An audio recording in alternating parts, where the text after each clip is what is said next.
Hey, what's up, Grotto Gamers? This is Donnie Bravo's top 10 favorite moments from Final Fantasy XIV Online, A Realm Reborn. Don't forget to like, follow, and subscribe me on my YouTube channel. We're going to start with number 10, Praetorium. Now, I know a lot of people are sick of Praetorium by now, since it's such old content, it's so long, and everybody's done it. I just recently came back to the game after leaving shortly before the first expansion came out, so this, as well as a lot of the content, is not really new content for me, it's old content.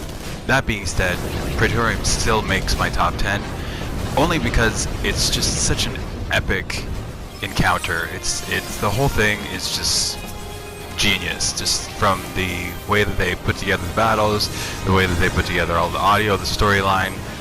I mean, yeah, it's old and it's overdone, but it's still one of my favorite.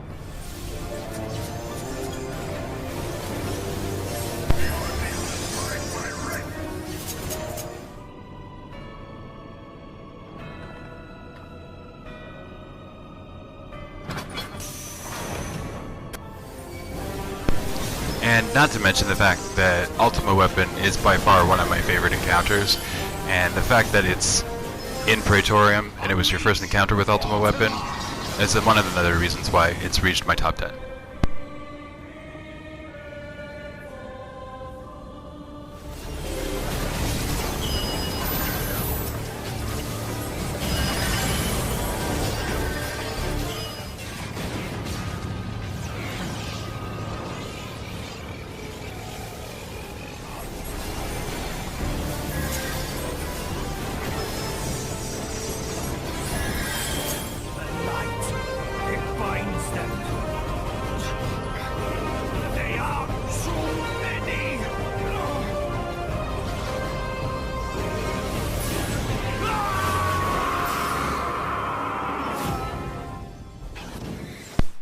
Coming in at number 9, we have Earth's Font, the Odin encounter.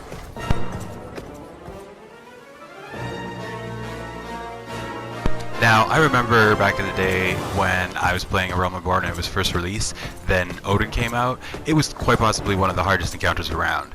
And even by today's standards, it's still a pretty difficult encounter. I mean, it's a fairly small primal encounter, but the AoE mechanics that are going on in this fight and the burn mechanics, the berserking enrage timer that exists with Odin, whereas if you don't kill him after a certain period of time, he Zanzukins and kills everybody, is still just a standard raid check. If you don't know what you're doing, you're not going to be able to do it. So, again, its difficulty alone is what puts it in my top 10 list. I mean, there's nothing really exciting about it. It's just a fun encounter, and it kind of, you know, makes sure to check you and ensure that you know what you're doing.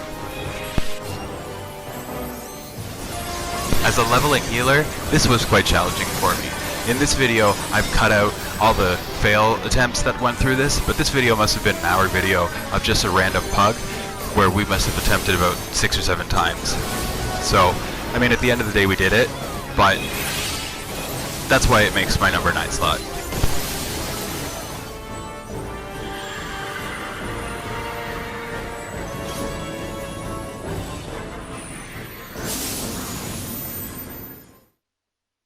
Coming in at number 8, we have the cinematic of Ultima Weapon reveal. All primals the most terrible.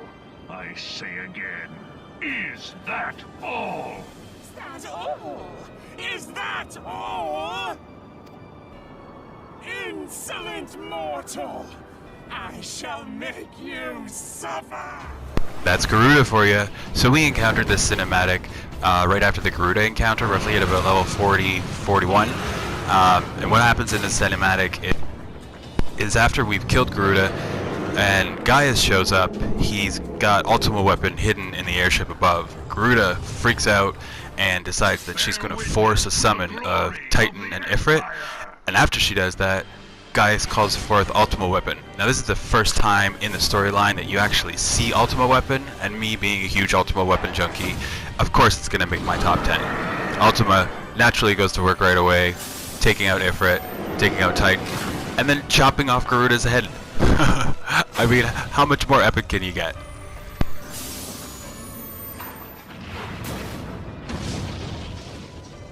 No! No! No!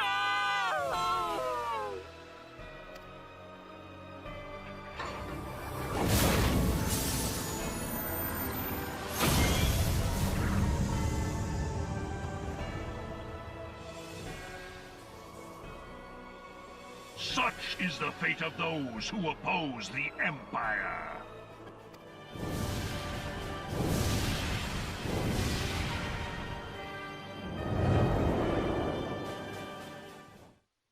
Coming in at 7, we've got the Chrysalis.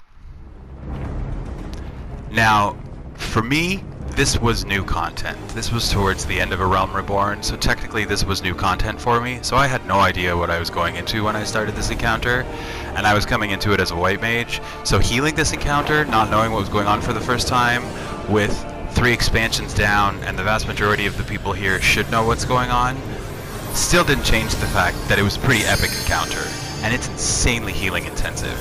Even if you're overgeared for it, it's still insanely healing intensive. Not to mention the fact how epic it was tied into the storyline. It happens shortly before we see Breda's sacrifice, and it's at a point in time where tensions are really high in the storyline, and the Asians are at their peak. So it was really, really nice to experience this with new content, for me at least, and be able to record it for you guys and put it in my top 10 list.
Coming in at number 6, of course you guessed it, my favorite, another Ultima Weapon encounter. So this was the Ultima Weapon hard encounter. It's pretty much the exact same thing as the Ultima Weapon that you encounter for Praetorium, except it's just a lot more difficult. All of the mechanics are amped up a lot more, and there's a couple of key mechanics that are added into it that basically just wipe the entire raid if you're not paying attention.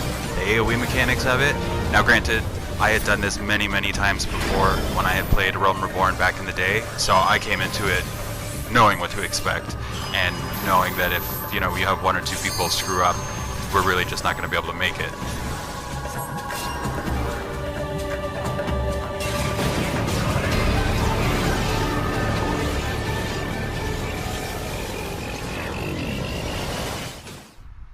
Coming in at number 5, we have Keeper of the Lake. Now, Keeper of the Lake was the last dungeon that was released, or say the last major content that was released before I left. So again, it wasn't new to me, but it still stands out as one of my favorite dungeons. It's beautiful, it has amazing music, the boss encounters are still fairly complicated. I mean, not raid standard complicated, but they're decently complicated. I didn't really remember the second boss, and we ended up wiping because I wasn't paying attention.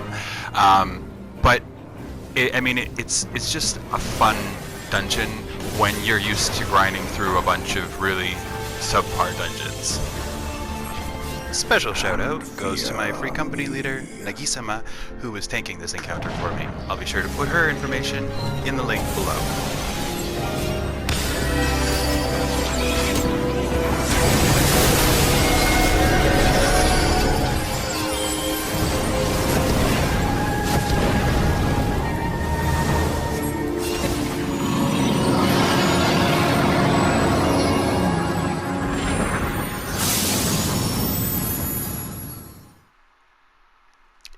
4, we have Moon Breda's Sacrifice. Now, I don't know if you remember, but earlier during the Chrysalis video, I was mentioning that around this point in time, this was new content for me. That exists for both story content and for actual instanced content. So this was the first time that I had actually seen this part of the storyline. Let me just say that it was quite emotional. I've posted a video of this full cinematic on my YouTube channel, so if you were interested in seeing the whole thing, you can check it out. But basically, in a nutshell, what happens after Moon Breda has been with our party of Scions for so long, encouraging them, letting them know, hey, I know you guys don't have an answer to this problem. I'm here. I've got the answer. Don't worry about it. And when her answer fails, last minute, she decides to sacrifice herself, using her life essence as a source of aether. The sad part about this was Urianje's reaction. Take a look. My friend, there is something I must tell you. Knowingly did I deny my friend the comfort she craved. And now she hath gone to her rest, with doubt still in her heart. Oh, Moon Breda, my dearest, how I shall miss thee. Coming in at number 3, we have Leviathan. Now, I haven't included all of the Leviathan cinematics here. All that's really included here is the cinematics that happen right before the Leviathan encounter and a bit of the Leviathan encounter itself. There was quite a lot more that exists. I just simply didn't have time to put it all in this content video. Maybe I'll make another video that's got all of the Leviathan content. But this was, when I went through it the first time years ago and going through it the second time, by far one of my favorite storyline events of all time. Only because I'm a die-hard Limsa Lominsa fan, and I'm a die-hard Merlwyb fan. And this was all about Merlwyb. This was her journey. This was her, I'm gonna kick this serpent's ass. Leviathan's not gonna ruin my town. And after she was already being plagued by Titan, the cinematics that led up to this were pretty epic. The cinematic that just played before the boss fight was pretty epic. And the fight itself was pretty epic too. Leviathan Extreme was a nuts encounter at the time. So that's again why it makes my top 10 in at number 3.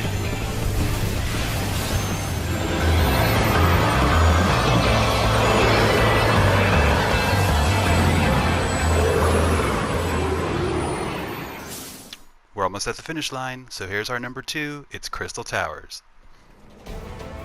Now again, Crystal Towers was not new content for me. I had experienced it many times. Being as it was the only raid that was available in looking for group tool, everybody had done it 1,000 times over.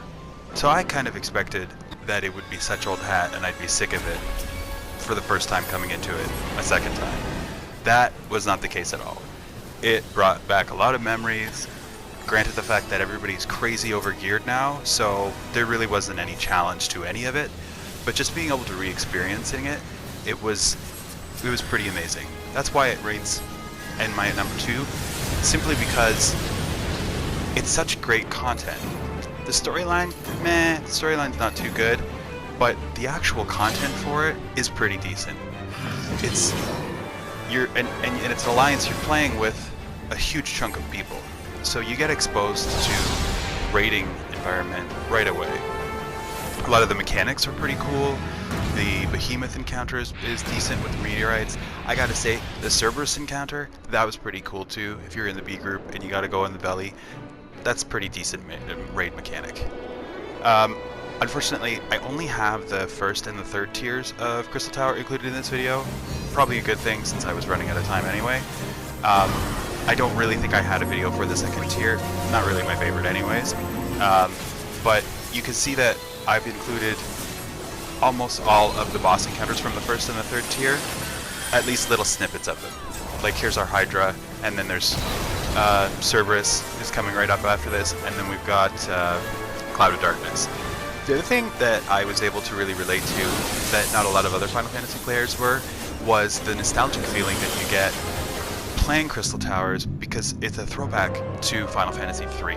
all of the encounters that are here, well, not all of them, but the vast majority of encounters that are here all come from Crystal Tower, from the original Final Fantasy III game.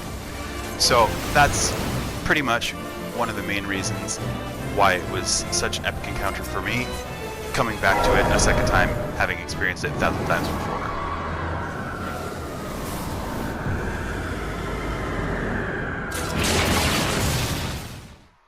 And coming in at our number 1 slot, it's Goodbye Nanamo, the final culmination of the storyline. Now, I haven't included all of the cutscenes, and there were a lot of cutscenes for this part of the story. I really just included the vast majority of what you'd need to see to get what happened and what was going on. Back in the day when I was playing A Realm Reborn, Square Enix was really tricky, and they released little snippets, this one specifically, prior to this actually happening. Then I left the game and never really figured out what happened.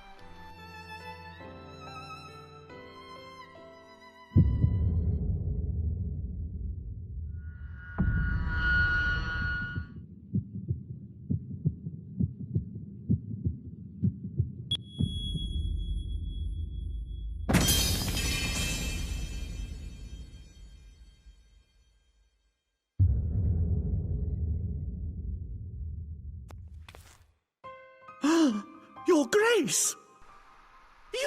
Like You did anybody's this. gonna believe that Teleji's actually upset about I hereby the accuse you of Sultana right being aside. poisoned. We all know Men, that he did it. arrest And of this course we viper. know he's gonna blame us for it.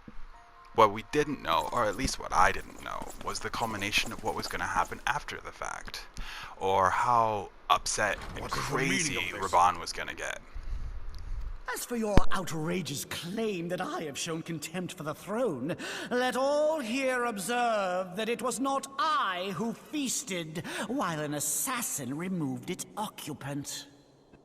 God, he's such a little douche. She cannot be dead. Nanamo. Nanamo. No!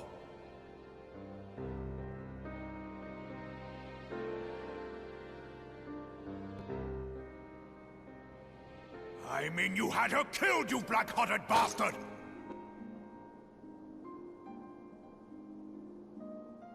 Here's where things start She to take a always was turn. most And I wasn't really unwilling expecting puppet. Raban to go I dare this say her crazy. Grace was grateful that someone thought to cut her strings. You would mock her, then mock her from hell!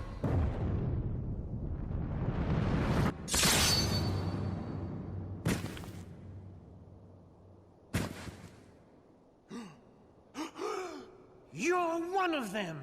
You've been in league with the Scions all along! Then clearly it becomes You- apparent that the Syndicate Your is the one that's next behind all of this. scheming bastard. And Raban just goes nuts.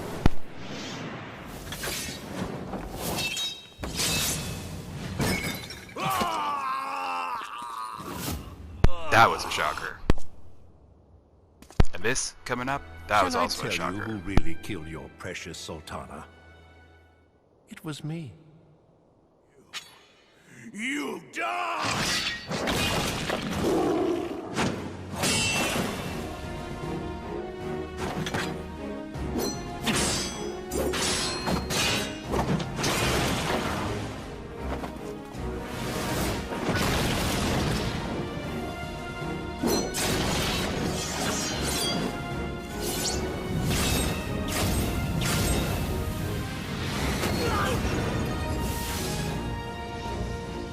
Go Ishtola.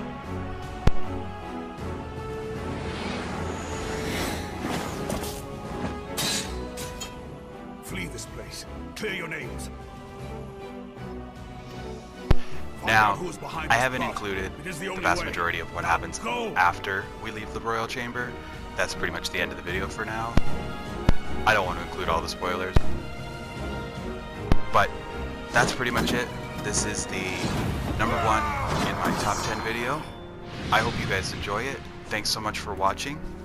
It really means a lot to me that you guys have taken the time to watch these videos and that you're commenting, liking, and subscribing. If you would like to see any of my other videos, I've included some playlists